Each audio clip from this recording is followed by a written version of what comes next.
Ang mabuting balita ng Panginoon ayon kay San Lucas.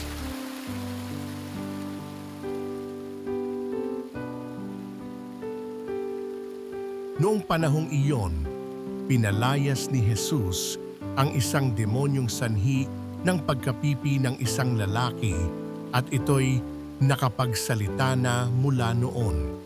Nanggilalas ang mga tao, ngunit may ilan sa kanila ang nagsabi, si Beelzebul na prinsipe ng mga demonyo ang nagbigay sa kanya ng kapangyarihang magpalayas ng mga demonyo.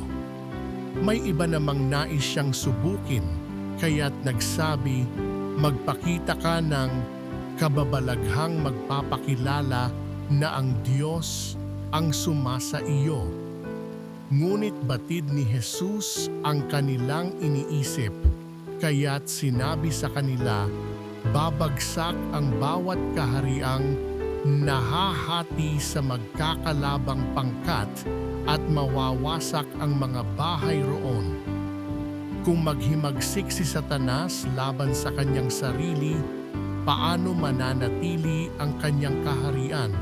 Sinasabi ninyong, nagpapalayas ako ng mga demonyo sapagkat binigyan ako ni Beelzebul ng kapangyarihang ito.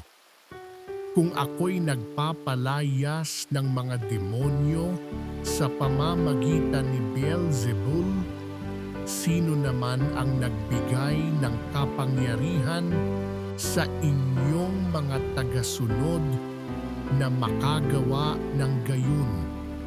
Sila na rin ang nagpapatunay na maling-mali kayo. Ngayon, kung ako'y nagpapalayas ng mga demonyo sa pamamagitan ng kapangyarihan ng Diyos, nangangahulugang dumating na sa inyo ang paghahari ng Diyos. Kapag ang isang taong malakas at nasasandatahan ay nagbabantay sa kanyang bahay, malayo sa panganib ang kanyang ari-arian. Ngunit kung salakayin siya at talunin ng isang taong higit na malakas, sasamsamin nito ang mga sandatang kanyang inaasahan at ipamamahagi ang ari-ariang inagaw.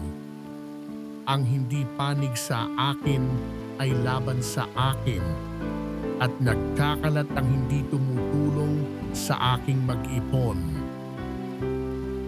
Ang mabuting balita ng Panginoon